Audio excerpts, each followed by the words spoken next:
பாரதி உலா 2025 பாரத நாடு பாருக்கெல்லாம் திலகம். வழங்குவோர் டெக்னோ ப்ராடக்ட்ஸ், தபம்ஸ் group of companies, auditor NRK, Savitri foundation, Manivasagar பதிப்பகம், Chennai Sai Sankara group of matrimonials, Bharathi Priya trust மற்றும் விசு கல்வி அறக்கட்டளை.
மாணவர்கள் ஒரு நல்ல உந்து சக்தி, ஒரு ஆற்றலை பெற வேண்டும்.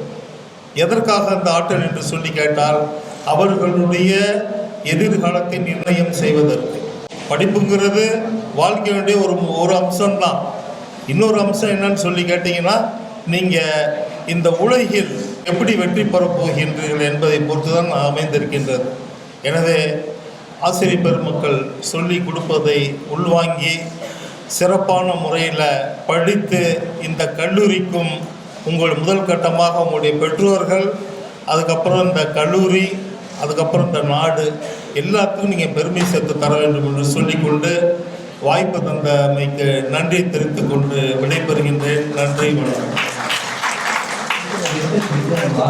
இந்த காலத்தில் வந்துட்டு பிள்ளைகள்லாம் நிறைய நேரம் படிக்கிறதுல செலவு பண்ணுறதில்ல, எல்லாமே ஃபோனையே வச்சுட்டு உட்காந்துருக்காங்க. யாரும் புத்தகத்தெல்லாம் படிக்கிறதில்ல, முன்னோர்கள் ஏற்படுத்திய படிப்புகள்லாம் யாரும் படிக்கிறதா இல்லை. என்ன சும்மா வந்துட்டு எல்லாமே ஃபோனையே வச்சுட்ருக்காங்க. ஸோ ஃபோன்லேயும் இன்ஃபர்மேஷன்ஸ் வந்து இருக்குது, இல்லைன்னு சொல்லலை. பட் ஆனால் நீங்கள் புத்தகங்களை வாங்கி படித்தா மட்டும்தான் அதிலேருந்து உள்ள அந்த சிறப்புகள் வந்து உங்களுக்கு தெரிய வரும். என்ன அதனால் வந்துட்டு நீங்கள் எல்லாருமே புத்தகங்களை வாங்கி படிங்க. என்ன படிப்புகள் வந்து நிறைய இருக்குது. குலக்கல்வி முறையை வந்து அவர் வந்து எதிர்த்தார். என்ன குலக்கல்வி முறை வந்து இருக்கக்கூடாது, அதாவது எல்லாருமே வந்து வாழ்க்கையில் வந்து முன்னுக்கு வரணும் அப்படிங்கிறத பற்றி நிறைய பேசியிருக்கிறாரு.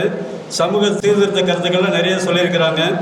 ஸோ அதை எல்லாருமே வந்து படித்து உங்களுடைய வாழ்வை மேம்பட நான் இந்த நேரத்தில் உங்களை கேட்டுக்கொள்கிறேன். படிக்கிறது மட்டும் பத்தாது, படிக்கிறத உள்வாங்கி நல்ல பழக்க வழக்கங்களை கற்றுக்கொண்டு அந்த பழக்க வழக்கங்களை நீங்கள் வந்து வெளிப்படுத்தவும் தெரிஞ்சிருக்கணும். ஸோ அது மூலமாக உங்களுடைய குணாதிசயங்கள் வந்து நல்லபடியாக மாறணும் அப்படின்னு சொல்லி இந்த நேரத்தில் எல்லாத்துக்கும் கேட்டுக்கொண்டு விடைபெறுகிறேன். நன்றி, வணக்கம். செந்தமிழ்நாடு எனும் போதினிலே இன்பத்தேன் வந்து பாயுது காதினிலே, எங்கள் தந்தையர் நாடென்ற பேச்சினிலே ஒரு சக்தி பிறக்குது மூச்சினிலே. வேதம் நிறைந்த தமிழ்நாடு, உயர் வீரம் செறிந்த தமிழ்நாடு. வேதம் நிறைந்த தமிழ்நாடு, உயர் வீரம் செறிந்த தமிழ்நாடு. நல்ல காதல் புரியும் அறம்பெயர் போல் இளம் கண்ணிய சூழ்ந்த தமிழ்நாடு. நல்ல காதல் புரியும் அறம்பெயர் போல் இளம் கண்ணிய சூழ்ந்த தமிழ்நாடு. செந்தமிழ்நாடு எனும் போதினிலே இன்பத்தேன் வந்து பாயுது காதினிலே, எங்கள் தந்தையர் நாடென்ற பேச்சினிலே ஒரு சக்தி பிறக்குது மூச்சினிலே. பாரத நாடு வெறும் நிலப்பரப்பு மட்டும் இல்ல, இது 1000 ஆண்டுகள் பழமையான வரலாற்றையும் உயர்ந்த பண்பாடும் மிகுந்த ஆன்மீக சிந்தனை கொண்ட மக்களின் ஒற்றுமையாகும். உலகிலேயே மிக பழமையான நாகரிகங்களில் ஒன்றாக விளங்குவது நம் இந்திய நாகரிகம். இது சிந்து சமவெளி காலம் முதல் இன்றைய அறிவியல் வளர்ச்சி வரை தொடர்ந்து சிறந்து விளங்குகிறது. பண்டைய காலத்திலே அறிவு, ஞானம், மருத்துவம், கணிதம் போன்ற அனைத்து துறைகளிலும் நம் பாரதம் சிறந்து விளங்குகிறது. சுழி என்ற ஒன்றை உலகிற்கு முதலில் அறிமுகப்படுத்திய நாடு நம் இந்தியா தான். ஆயுர்வேதம், யோகம் போன்ற மருத்துவ முறைகள் இன்றளவும் உலகம் முழுவதும் பரவியுள்ளது. திருக்குறள், வேதங்கள் போன்ற பல நூல்கள் நம் வாழ்விற்கு வழிகாட்டியாக இருந்து வருகிறது. விளையாட்டு, கலை, கலாச்சாரம் போன்ற அனைத்து துறைகளிலும் நம் நாடு பாரதம் சிறந்து விளங்குகிறது. விளங்குகிறது. யாதும் ஒரே யாவரும் கேளு என்ற உலக சிந்தனை கொண்ட நம் தேசம் பெற்றோர் பெரியோர் ஆகியோரை மதிக்கும் பண்பு இவை அனைத்தும் நம் பாரதத்தின் பெருமையாக விளங்குகிறது. பல மொழிகள், பல கலாச்சாரங்கள், பல மதங்கள் இருந்தாலும் நம் அனைவரும் ஒற்றுமையோடு வாழ்வதுதான் நம் தேசத்தின் பெருமையாகும். சமையல் அறையிலும் குழாய் அடிகளிலும் பேசிக் கொண்டிருந்த நம் பெண்கள் இன்று மேடை ஏறி பேசும் அளவிற்கு வளர்ந்து விட்டார்கள். அடுப்போதும் பெண்ணிற்கு படிப்பதற்கு என்ற நிலையிலிருந்து இந்த அளவிற்கு வந்ததற்கு என்ன காரணம் என்று நாம் நினைத்து பார்த்தால் அவர்களுடைய தைரியம், மன உறுதியும் தான். நம்ம எல்லாரும் ஒரு விளம்பரம் பார்த்திருப்போம். இங்கு ஆணா பெண்ணா என்பது முக்கியமல்ல, வலிமையும் மன உறுதியும் தான். புதுக்கோட்டை மாவட்டத்தில் ஆதானக்கோட்டை என்னும் ஒரு கிராமத்தில் +2 படிக்கும் மாணவி விண்வெளி போட்டியில் கலந்து கொண்டு அமெரிக்காவில் உள்ள நாசாவிற்கு செல்லும் வாய்ப்பு அவருக்கு கிடைத்தது. அவர் அமெரிக்கா செல்வதற்கான அனைத்து தேவைகளும் அவருக்கு கிடைத்து விட்டது. அந்த நேரத்தில் கிராமாலயா எனும் தொண்டு நிறுவனம் அந்த பெண்ணிடம் வந்து, உங்களுக்கு ஏதேனும் தேவை இருக்கிறதா என்று கேட்டிருக்கிறது.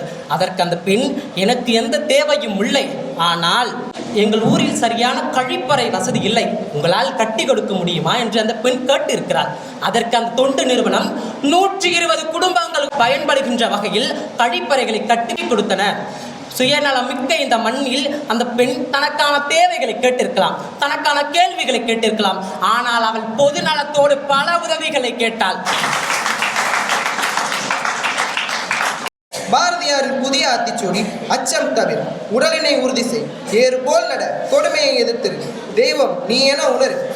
இவ்வரிகளுக்கு ஏற்ப எங்கு அநீதி நடந்தாலும் எந்த வடிவத்தில் அது இருந்தாலும் அதை எதிர்த்து நிற்க வேண்டுமென இவ்வரிகள் வலியுறுத்துகிறது.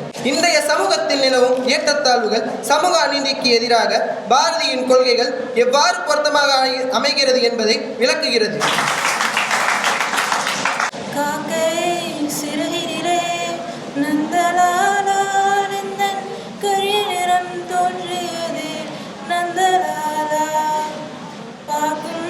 மரங்களெல்லாம் நந்தலாலா நந்தன் பச்சை நிறம் தோன்றியதே நந்தலாலா, காக்கை சிறையிலே நந்தலாலா நந்தன் கரிய நிறம் தோன்றியதே நந்தலாலா, கேட்கும் மொழியிலெல்லாம் நந்தலாலா நந்தன் கீதம் இசைக்குதடா நந்தலாலா, காக்கை சிறையிலே நந்தலாலா நந்தன் கரிய நிறம் தோன்றியதே நந்தலாலா.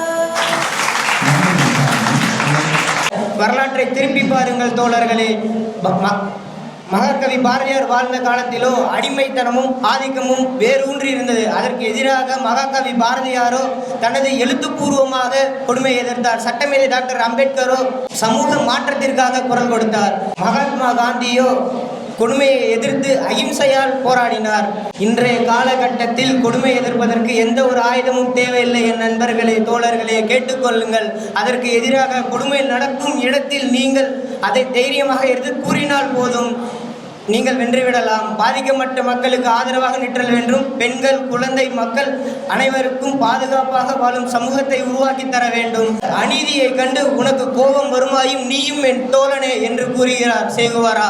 ஒரு மெழுகுவர்த்தியை கொண்டு மற்றொரு மெழுகுவர்த்தியை ஏற்றுவதைப் போல ஒருவரின் தைரியம் இன்னொருவருடைய தைரியமாக மாறுகிறது. பெண்கள் பாதுகாப்பில்லாமல் வாழ்கிறார்கள். குழந்தைகள் கல்வியின்றி உழைக்க வைக்கப்படுகிறார்கள். ஏழைகள் ஒடுக்கப்படுகிறார்கள். மனிதன் மனிதனையே அவமதிக்கிறான். இதை விட பெரிய கொடுமை என்ன தெரியுமா? இவற்றை பார்த்தும் எதிர்த்து கேட்காமல் இருப்பதுதான். ஒரு குற்றத்தை செய்தவன் குற்றவாளி என்றால் அதை பார்த்தும் எதிர்த்து கேட்காமல் இருக்கும் நாமும் குற்றவாளிதான். நம் கேள்வி கேட்காமல் இருந்தால் அநீதி வலுப்பெறும். நம் மௌனம் காத்தால் கொடுமை அதிகாரமாக மாறும். ஆனால் ஒரு குரல் எடுத்தால் அது பல குரல்களாக மாறும். ஒரு துணிவு எடுத்தால் அது பல சமூக மாற்றமாக மாறும். நம் அனைவரும் பெரிய போராளியாக இருக்க வேண்டிய அவசியமில்லை. ஆனால் ஒரு தவறை தவறு என்று சொல்லும் துணிவு ஒவ்வொருவருக்கும் இருக்க வேண்டும். கொடுமையை எதிர்த்து நின்றால் மட்டுமே நீதி வாழும். இந்த பூமி அழகாகும். மனித பாடும். பெண்களை மதிப்போம், குழந்தைகளை காப்போம், மனிதனை மனிதனாக பார்ப்போம். சாதி, மதம், மொழி இவை அனைத்திற்கும் மேலாக மனிதத்துவத்தை உயர்த்துவோம். ஏன் பாரதியாரை படிக்க வேண்டும் என்று சொன்னால், கண்ணாடியை பார்க்குறீங்கள, கண்ணாடியில் கண்ணாடியாக தெரியுது, நாம் தெரிகிறோம், நாம் அழகாக இருக்கிறோம், சிரிக்கிறோம்.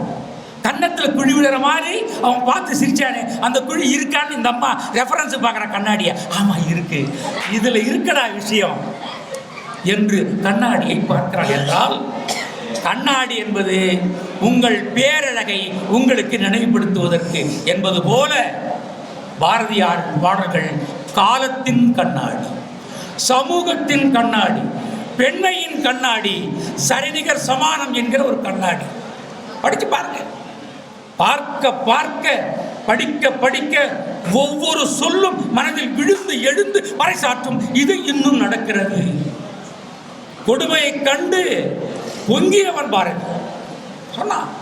அப்ப விடுதலை கிடைக்கல, விடுதலைக்காக பாடினான். பெண்களை மதிக்கல, பெண்களை மதின்னு சொன்னான். எல்லாரும் சமம் சொன்னான். பாரதி என்கிற அந்த சொல்லின் மூலமாக நம்மை நாம் அடையாளப்படுத்திக் கொண்டு இங்கே என்ன எழுத வேண்டும், என்ன பேச வேண்டும் என்பதை நம்மை நாமே அறிவித்துக் கொள்ள திறந்து எழ சொல்லப்படுகிற வாசகங்கள் அந்த நூலிலே இருக்கிறது. பாரதியார் ஒரு பெண்ணை செல்லம்மாவை அந்த வீதியிலே கூட்டுக்கொண்டு தோளில் கை போட்டு அழைத்து கொண்டு சரிநிகர் சமானம் என்று சொன்னது சாதாரணம், பெரிய புரட்சி. அந்த காலத்தில் முதல் முறையாக தன்னையே சுய பரிசோதனை செய்து கொண்டு பாரதியார் பெண்ணை மதிக்க வேண்டும் என்று சொன்னதோடு அவரும் மதித்தார். அதனால தான் சொல்கிறேன், நீங்கள் பாரதியாரை படிக்கும்போது பாட்டை விட்டுருங்க, அவன் சொன்ன கருத்தை புரிஞ்சுக்கிட்டு நீங்கள் பெண்களை மதிங்க. பெண்களை மதிப்பது என்பது ஆண்களே மதித்துக் கொள்வதற்கு சமம்.